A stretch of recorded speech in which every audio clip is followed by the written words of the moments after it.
Come on in to Margaret McSweeney's Kitchen for Kitchen Chat, where every week you'll meet chefs, cookbook authors, foodies, gourmets, and just plain people who love to eat. And along with laughter, chat, recipes, and stories about food, you'll sometimes also hear words of inspiration, love, and hope. As Margaret always says, Kitchen Chat is food for the senses and food for the soul. So grab a cup of coffee, put your feet up on a comfy chair, and get ready to spend a little time with Margaret and her friends.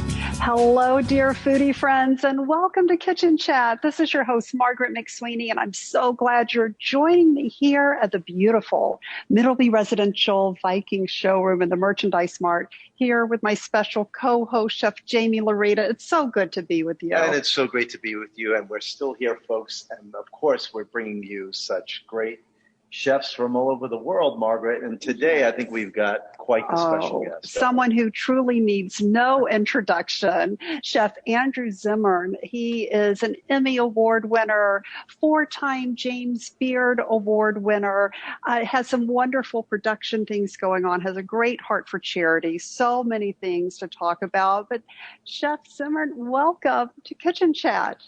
Thank you very, very much. Appreciate it. Great to be here. Please call me Andrew.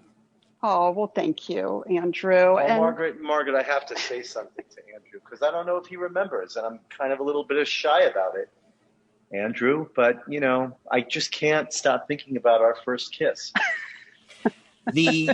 I was hoping that you wouldn't bring that up. It's still a little bit of a heart wound for me. But it's okay. if you want to take off your loafers and tap dance all over that, that's fine.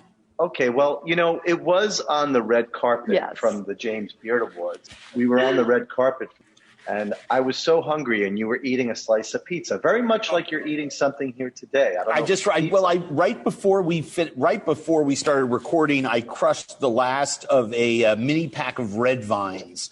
A licorice that I never started eating until I got into the TV business. But it for some reason, Red Vines has become the approved licorice brand on every craft services table from LA to New York City. And I've got a thing for them. And so, yes. We have to talk about the Red Vine, Chef, because I find that a stale red vine is different from a fresh red vine. Without a doubt, which is why we buy the mini packs, so they're always fresh.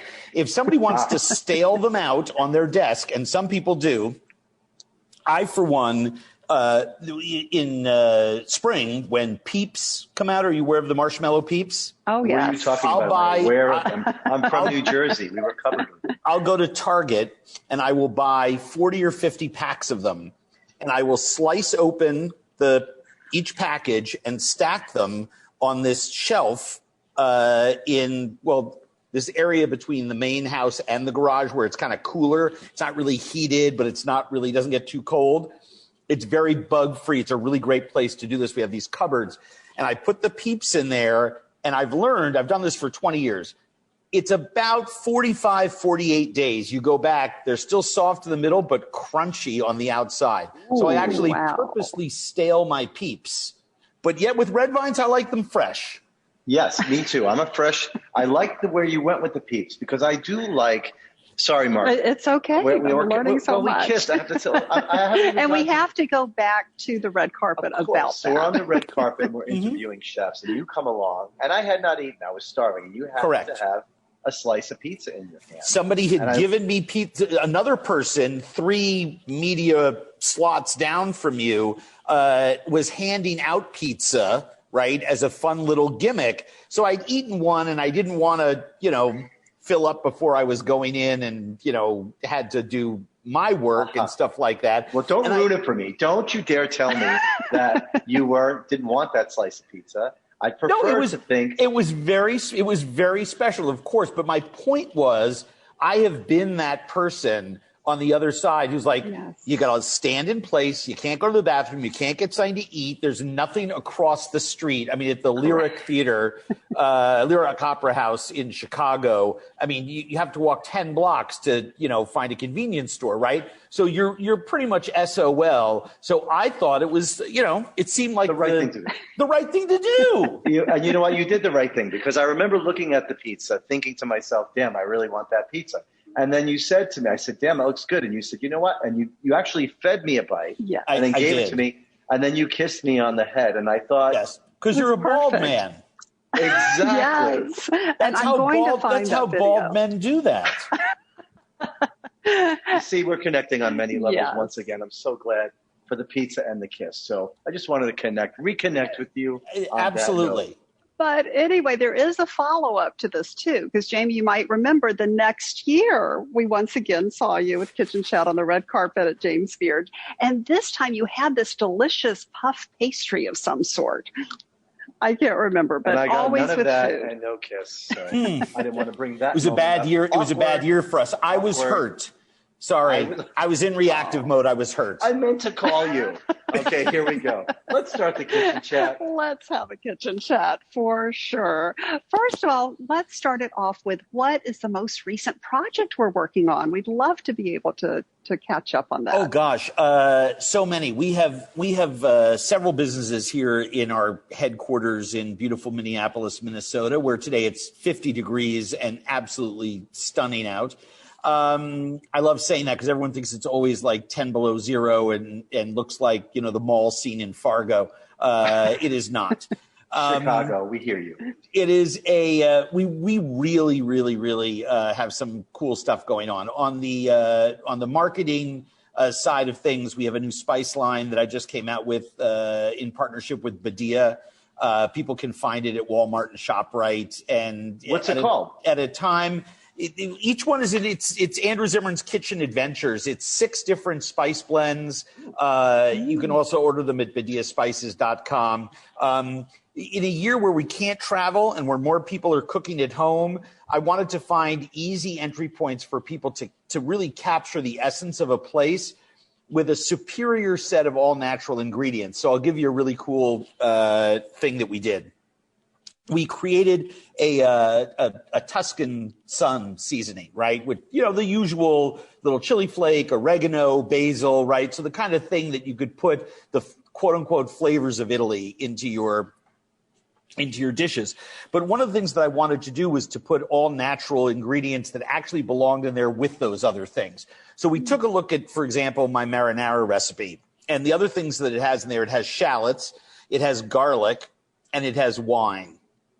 So we actually put dehydrated wine, we put dehydrated shallots, not like shallot salt, shallot powder, fake shallot, but actual dehydrated shallots and actual dehydrated garlic. So you can actually use it as a dip, as a marinade, because it all rehydrates itself, or you can just, you know, put a few tablespoons with your olive oil as you're beginning to sweat that and add your tomatoes. And you actually, you know, have a fantastic sort of all-in-one product. And I'm just nuts about these. I think they are vastly superior to anything else in the marketplace, and I'm so proud of them. We worked for a long time on them. They sound delicious. Does that dehydrated wine come in a box by any chance? Well, interesting that you would say that. It comes in containers. You can get it from, so, you know, it's hard to use a home dehydrator or the wine falls through all those little holes. But I'm amazed once I started playing around, you know, when the professional spice people send you the ingredients to play with. So what they create en masse is identical to what we're working with in a smaller batch in the kitchen. We started sprinkling this dehydrated wine on everything. I mean, it really tastes tannic and raisiny and tart and sweet. It has all the character notes of a typical, you know, Italian red wine. And so we found, like, just sprinkling on a bagel with cream cheese, I kid you not, was like, this is fantastic. I need this ingredient around all the time. I'm thinking about making it a bath salt, or maybe making it a. It would be very good that way, and then you bring it into your body through your pores. Yeah, you're like bathing in port. You know, just soaking it. Just soaking it. Why not? I'm doing it anyway. Would you get a little tipsy? I guess so. I hope so. I mean, that's part of the. I mean, hopefully that would be part of the benefit. You know, thank you, Chef. I tell people all the time, if alcohol didn't get you buzzed, nobody would drink it. I mean, let's just acknowledge the truth about it. Right. Why do we drink it? It doesn't taste very good all the time. Well, a lot does, and I know you're making a joke, and it also makes what you drink or eat with it many times, hopefully, if you're doing it right, tastes better. However, the vast majority of people, it's for the effect. Right. You know? Well, I think it makes life taste better, Andrew. Yes, it does. Good way to put it. There's a good way to put it. Yeah, alcohol. It makes life taste better. Okay, and here we go. Speaking of tasting better, I am so curious. Just recently, you featured on Twitter a photo of sea asparagus. What exactly is sea asparagus? Sea and grapes. What does it taste? Or sea grapes. And sea what grapes. Does it taste like? I don't know. Sea asparagus. No, because there's also there is also sea asparagus. Okay. Amongst the many things that I'm involved in for the last 4 years, I've been on the lecture circuit talking about aquaculture. I believe in resolving and working towards solutions for our climate crisis that we're in. This is a very grave time in our planetary history. And we really have to all engage on a certain level. And I've learned that, much better to be a couple inches deep and a yard wide than a millimeter deep and a mile wide, and essentially render myself ineffective.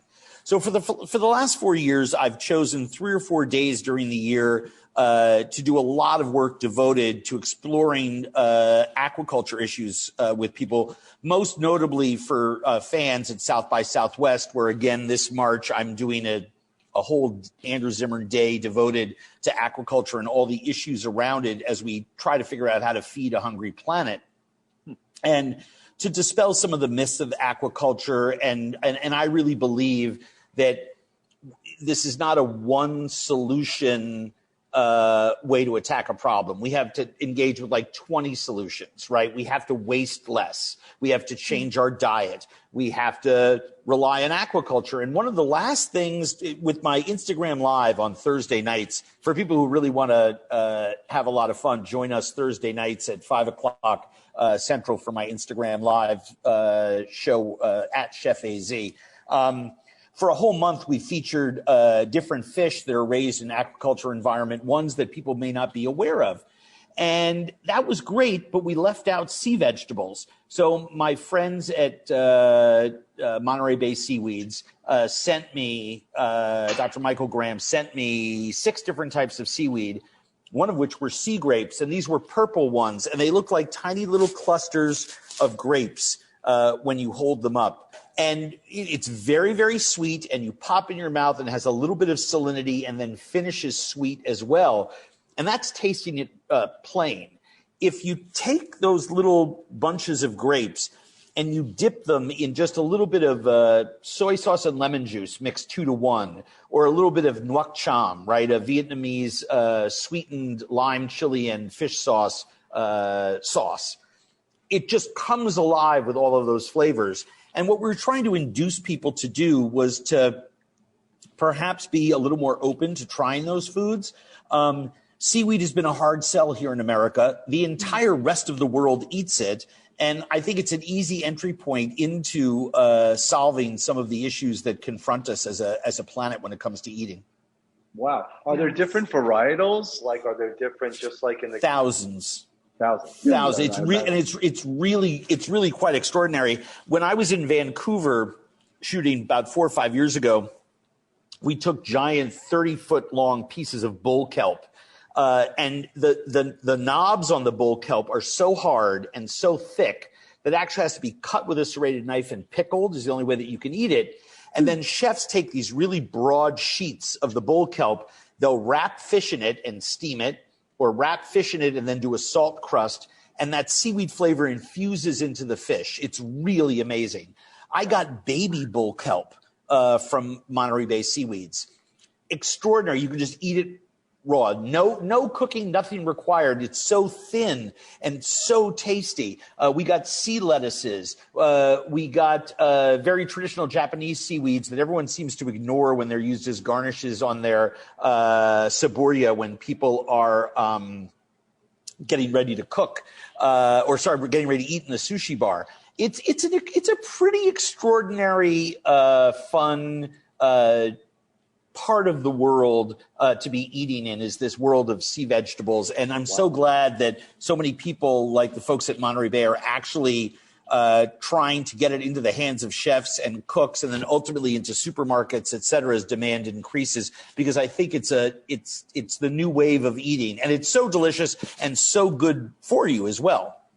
Wow, I'm so fascinated, Margaret. All I want to do is eat some sea grapes right now. If you were here, I would serve them to you. But here's the on the red carpet. I'm picturing this. Exactly. Peel me a grape.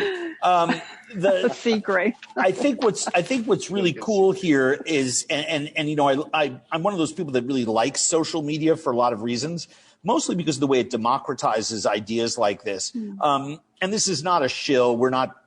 You know, this isn't a sponsored bit or anything like that. I have no relationship with Monterey Bay, but we did a taste test of 4 or 5 of them. And instead of me just talking about it, I brought on a friend to taste them with me, someone who's not as in love with seaweed necessarily as I am.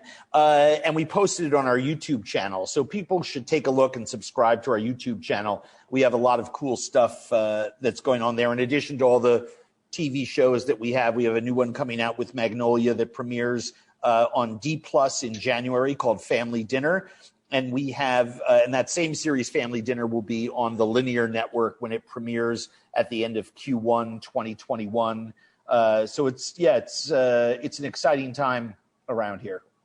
So Andrew, I have a question for you, and I like to ask this to all of the chefs that come on Kitchen Chat, because I have such distinct defining moments of when I knew that food was going to be a big part of my life. What was the one defining moment? Maybe it's when you were a kid or an adult that really kind of jolted you into the food world. What was the one moment, the one ingredient, the one dish? Or let us know what that moment was. Well, it's hard for me. I never knew a time and can never remember a time that I didn't want to be involved in food. And when I look back at the early years of my childhood, 5 and under, and little pictures and stories from my parents, you could see that already, before my nascent memory sort of left me, I was already sold on it. It was already in my DNA. My grandmother would babysit me while she sat me on the little stool in her kitchen, and I would cook and watch her and keep me occupied. She'd let me stir something in a bowl. Same. And I loved those moments with my grandmother. My mother gardened and what we now call foraging.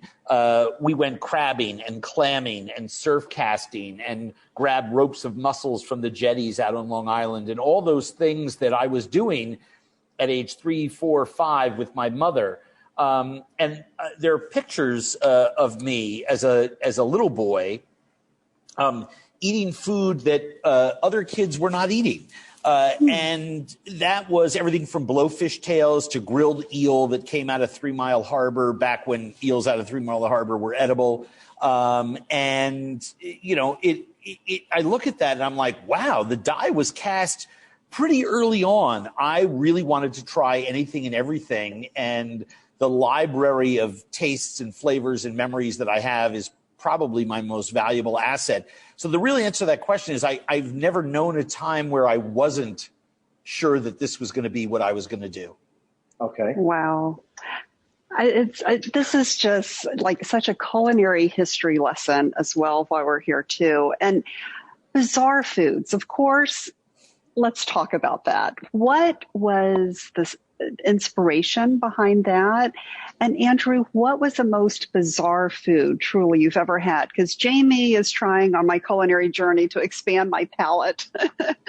But I'm just curious, what inspired you? Why that show? And what was your most memorable taste? Well, it was fascinatingly, it almost didn't get made. I pitched a show for years and years about exploring culture through food and doing it from the fringes. And it was a very, very, I'll just call it a fairly deep intellectual exercise, right? And I was convinced, one of my superpowers is being able to sort of see certain things that are happening in the food and culture world before they happen, or I'm able to extrapolate an idea maybe a little earlier than other people. And 15, 18 years ago, I saw human beings, as I traveled around the world in my regular life, defining themselves by our differences with each other as opposed to our commonalities. It doesn't matter who you want to love, what kind of music you listen to, what God you worship, if any, what language you speak, what the color of your skin is. We have way much more important stuff that's in common. That stuff is window dressing. And quite frankly, in some cases, is actually none of my business what anybody else wants to do with that. Anyone should be able to love whom they want to love, worship whom they want to worship, right? As long as someone else isn't getting hurt. Right. So I realized that if we explored culture through food, we would be able to dig into that. And I pitched that show, and Pat Young, who was the head of Travel Channel at the time, said, you know something, you can go down the street to PBS and they'll buy 8 episodes of that tomorrow. That's a smart, good show. You're a talented host. He said, but you know, you're going to get the love and applause of your peers, and you're going to be back at square one after 8 episodes. He says, we're in the entertainment industry. He said, if you're selling me something that's 80% intellectual and 20% entertainment, he said, flip the script for me. Give me something that's 80% entertainment and 20% educational. You'll get the audience. In fact, you'll get a bigger audience to preach to. You'll get a bigger platform, and I'll have you on international TV. He said that show will last 10 years. Well, he was wrong by almost 3 years. It was on for 12 and a half. And the only reason it went away was because Travel Channel stopped doing travel and food and turned into a ghost and paranormal show network. Why not? The fascinating thing about it to me was I left his office that day, came back the next day, and just repositioned the show. So instead of exploring this intellectual idea, let's explore the food from the fringe, and along the way talk about our commonalities. Just the act of me showing up in someone's house and sharing a meal, regardless of what it was. The third episode that we shot of this show was in Ecuador, and we were in the Amazonian southeastern part of that country. We were in the Pilchicoa River system with the Cuna Indians, and one of Donaldo, one of our support staff down there, who was a Pilchicoa, invited us to his home, and he had 2 or 3 things that he was going to make for us. But the highlight of the meal were these giant coconut grubs about the size of your thumb, big white wriggly things that eat rotted coconut palm wood. Oh my goodness. And it was Donaldo, myself, and his 2 children. His wife had walked 80 miles downriver to sell trinkets at the market, and then she would walk back. And she did this every other week. And so she wasn't there. And Donaldo roasted these grubs over an open fire. And there were 4 of us, right? And but there were, I think, 10 or 11 of the grubs. So he gave me 3, right? Wow. Which meant that some of the others would not get 3. And I think at that moment, the die was cast for what that show was going to be about. How do I sit there in someone's home and treat him with dignity and respect, allow him to make the decision? I want to be a good guest. He wants to give me 3 grubs, right? But that means, you know, he's got to feed his children less, right? As a dad, how do you deal with that, right?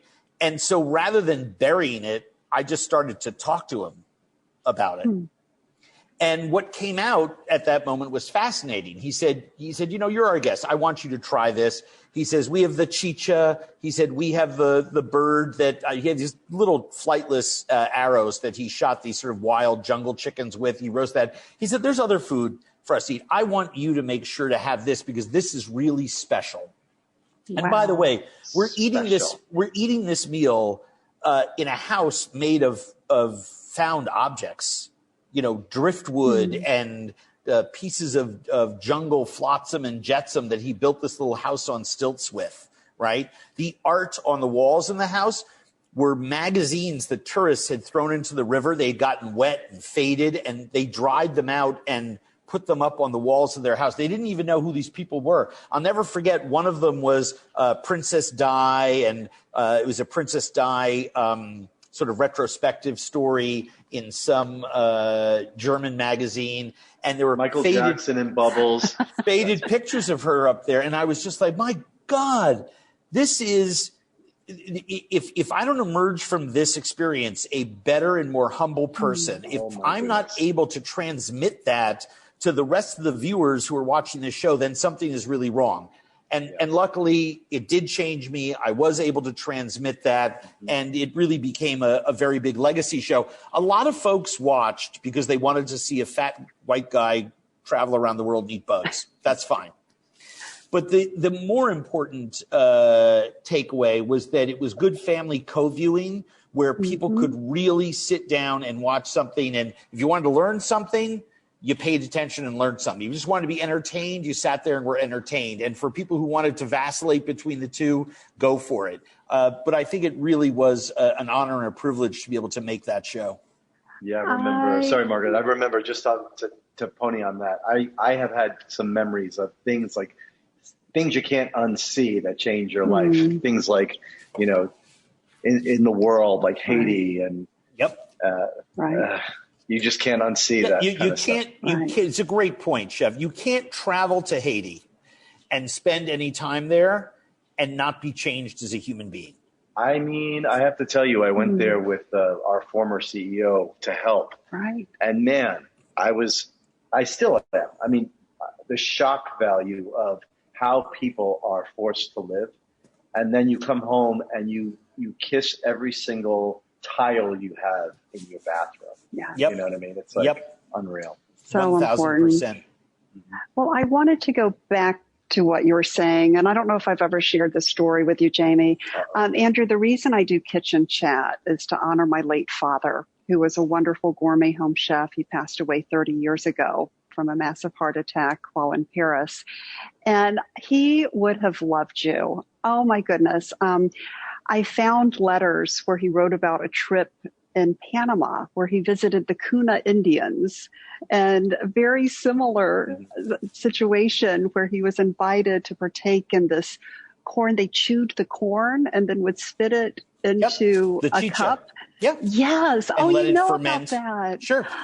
Oh, wow. So I can only imagine my dad sitting with the Cuna Indians and experiencing that. He did end up with a liver condition after that. But it's interesting. The chicha can be made, several countries in Central and South America do it with corn, others with other starchy vegetables and tubers.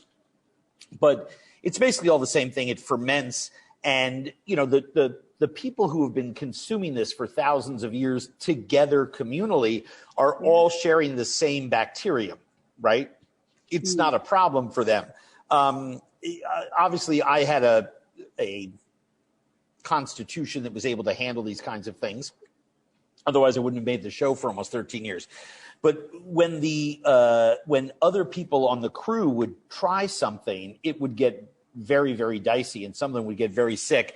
Got to the point in certain conditions I wouldn't let crew members try things. I remember a very funny story. I was up with some Athabascan peoples, some of the first peoples of Central Alaska, and they would dip dried fish in fermented whale and seal oil. And they would use it to season the dried fish, make it easier to eat. It added some fat into their diet. And the stuff had a horrific aroma. And it was the type of food that most people that weren't native to their tribe just refused to eat. Some couldn't even be in the room with it. Well, I tried it, and I actually kind of liked it. And the director at the time stopped the camera and said, okay, let's reposition the cameras and get a wider shot of Andrew doing the same thing. I took another bite. And he goes, okay, let's get a close-up. I took another bite. And one of the grandmothers leaned over and said, you need to stop eating the seal oil. Now, there was a little cup of seal oil. I didn't know they had gallons of it in the garage. There was a little cup. So I automatically assumed it was like, oh, we don't really have a lot to eat and we have to share it all. And I was, I'm sorry. Director comes over and says he really has to do that. She's like, well, we have tons of it. Don't worry about that. And he cuts her off. She's trying to tell me something. The videographer cuts her off. Everyone is cutting this woman off. Finally, she just throws up her hands. I'm not really understanding what's going on, but I'm trying to make my work colleagues happy, right? It's a team sport.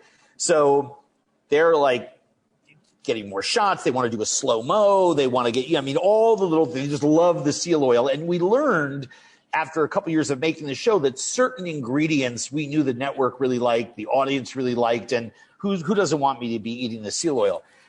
So I ate about, 10 bites of this stuff. All the others ate 3.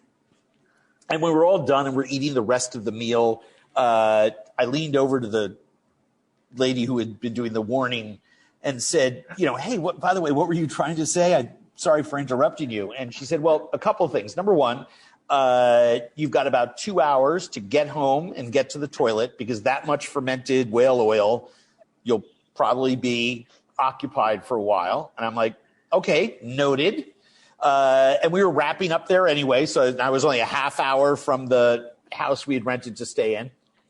And she said, but I'm really concerned about your temperature. I said, what do you mean? And she said, well, we consume the whale oil because it essentially triggers a chemical reaction in your body. Your body doesn't like it. There's things in the fermented whale oil that your body does not want. And to purge it, your adrenal system basically induces a fever. And I was like, you're kidding me. She goes, no. So in little bits, it keeps us warmer. It elevates our internal body temperature. And about a half hour later, I'm doing stand-ups in their living room, the typical kind of tosses to break and stuff like that.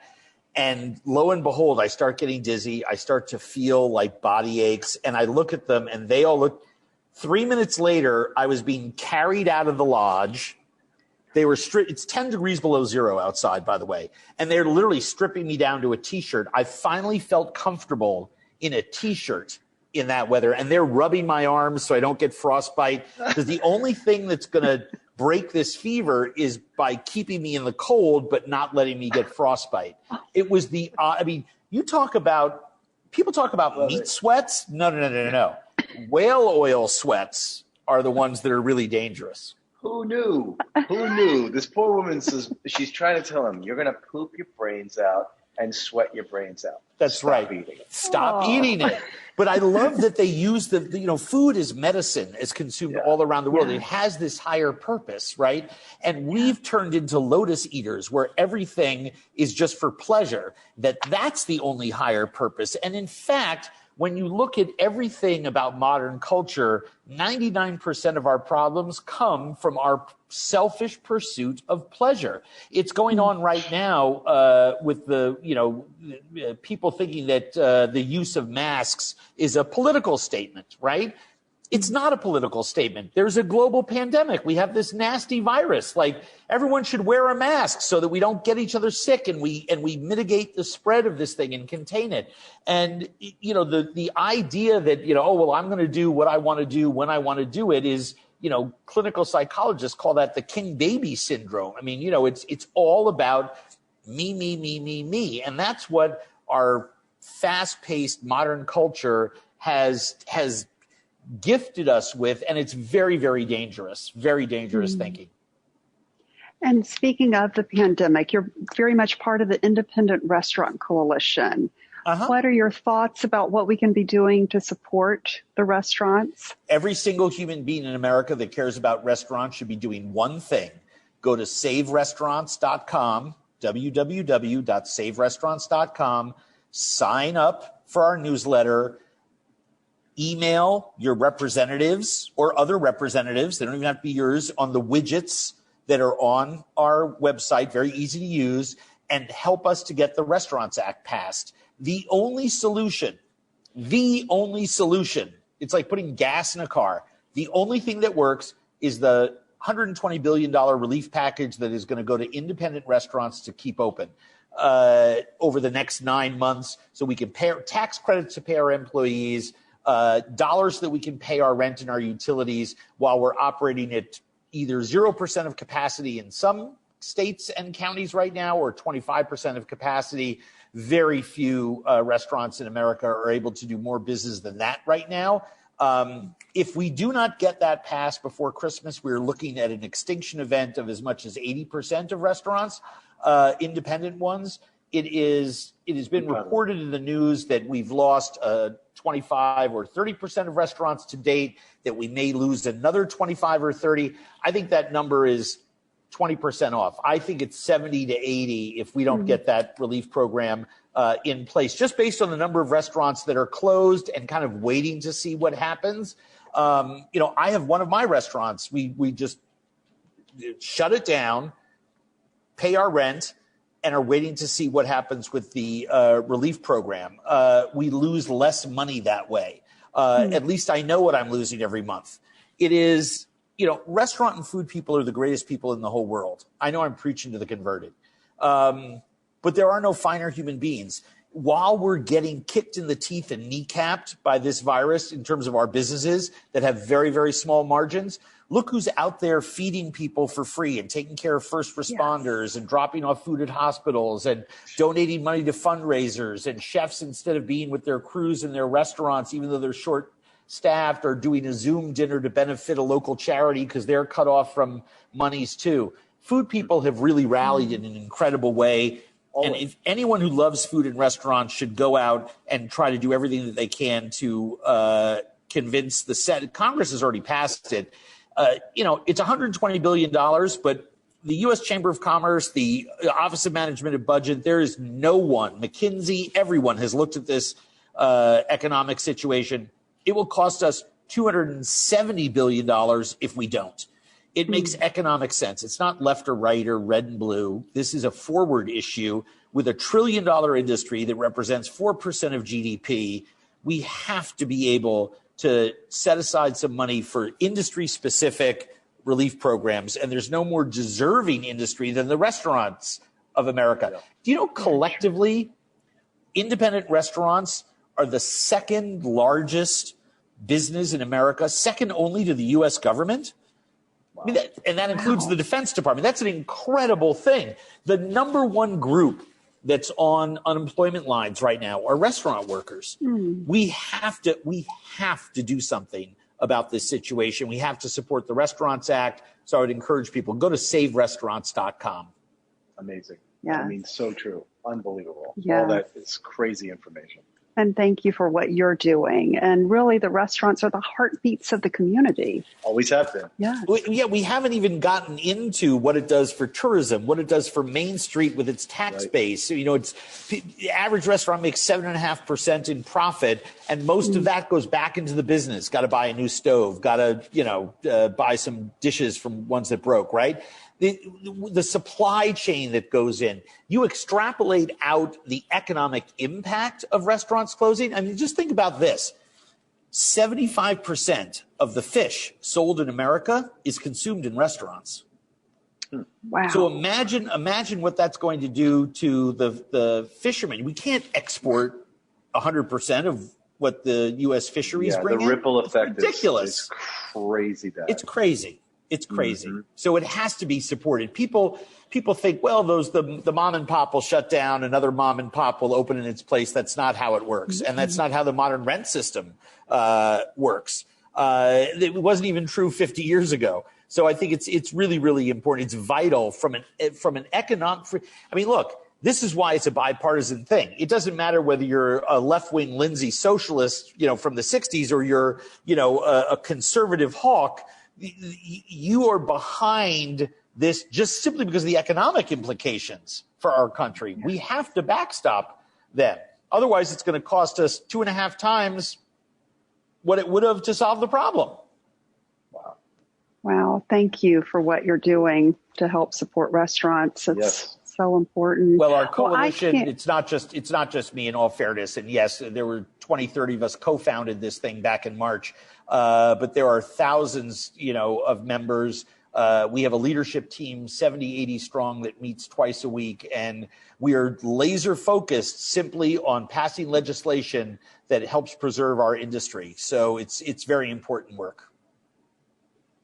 Yes, very important work. Well, I cannot wait, on a happy note, one day for all the restaurants in Chicago to be open again. And are you ever in the Chicago area? Well, I was going to Chicago once a month. Yeah, I know. So I will come see you at the showroom the next time we're down there, once we're traveling again. Absolutely. Last February, I think, I did a day trip to Nashville at one point a couple of months ago, when it still seemed to be safe to do so, to take a look at some real estate down there. And before that was Los Angeles to do the Bill Maher show in February. I've not traveled at all. I miss it. And Chicago, I mean, look, it's for most people in Minneapolis, it's a 5.5 hour drive. I'm there in 4 hours flat. I love Chicago. One of my favorite cities.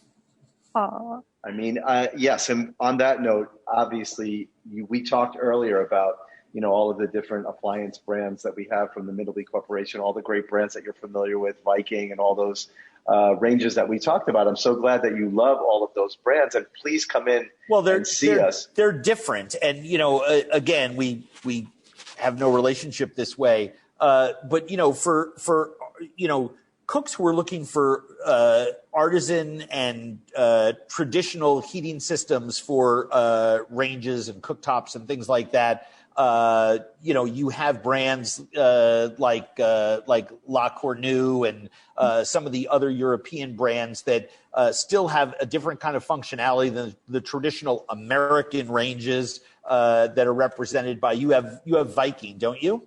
Yeah, we have Viking, we have AGA, but Viking's our favorite. AGA and La Cornue, right, have basically the same sort of heating systems. And so these are really incredibly versatile pieces of equipment that will last a lifetime. A friend of mine just got a La Cornue suite, and she absolutely adores it. If you're a chef, you wind up being kind of an equipment geek, a knife geek, an ingredient geek. You can't sort of get enough of the new toys that come out these days. So and thank you, by the way, for everyone at Middleby for supporting these types of conversations. I really do think at the end of the day, whoever is writing the check to support this should know that these messages and these conversations that you're having with chefs are really important for listeners to hear. And so everyone, I think, is doing the right kind of work by making sure that an audience gets to hear it. Hey, listen, I have to say something. I know we kissed earlier in the year and all that, but I didn't know how much I actually was in love with you after this conversation. You are so unbelievably passionate and lovable and intelligent and articulate in so many ways. I think I'll fight Margaret for the next. We got a thing. We got a thing going on. It's like a tip ball to start a basketball game. When I come down, someone can throw me up, and you guys can fight over me. I'm gonna fight. No, I'll let Margaret have the personal.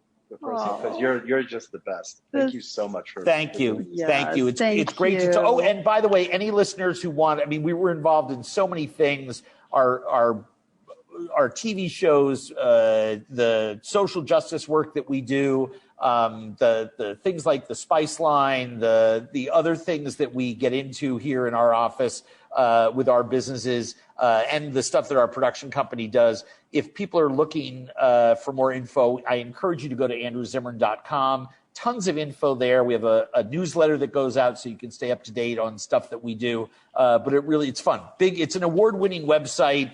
Other people have said it's really great, so I don't have to. Oh, and it is great. And you are great. And foodie friends, I'll make sure we have a link to andrewzimmern.com for you. But I always like to end the show, Andrew, with the top 3 tips for the home chef. So what does Chef Andrew Zimmern recommend for top 3 tips? Easy. I'll tell you what home cooks don't do enough of. They work too small. They chop 10 onions on a cutting board you should chop 1 on, right?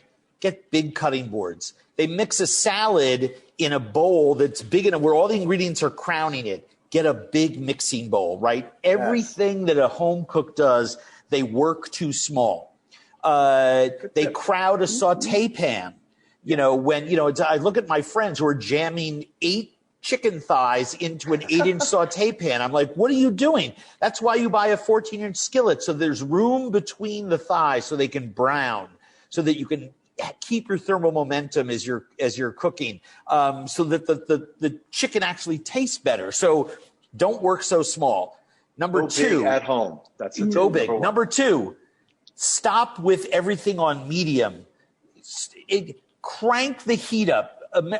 Home cooks don't cook with enough heat. Preheat your pans on low. Get those pans nice and hot so that what you put in it starts searing and cooking right away, right? Great tip. Yep. And then the third thing, and I know this is the biggest food cliche out there, but I constantly, no matter how much people like me talk about it at the level of press, radio, television, etc., every time I'm in someone's home, I never see them taste the food. Actually, I'll double down on that. In today's world of open kitchens, I watch professionals not taste their food. Taste everything at every stage. That's how you learn what stuff tastes like and what the act of heat and acid and combinations of flavors does to food, right? If you're not tasting your food, you're not learning. Love that. All great tips. And I love that you bring experiencing food, experiencing culture to our tables. Chef Andrew Zimmern, thank you so much for being on Kitchen Chat. Thank you, Chef Jamie, as well, my co-host.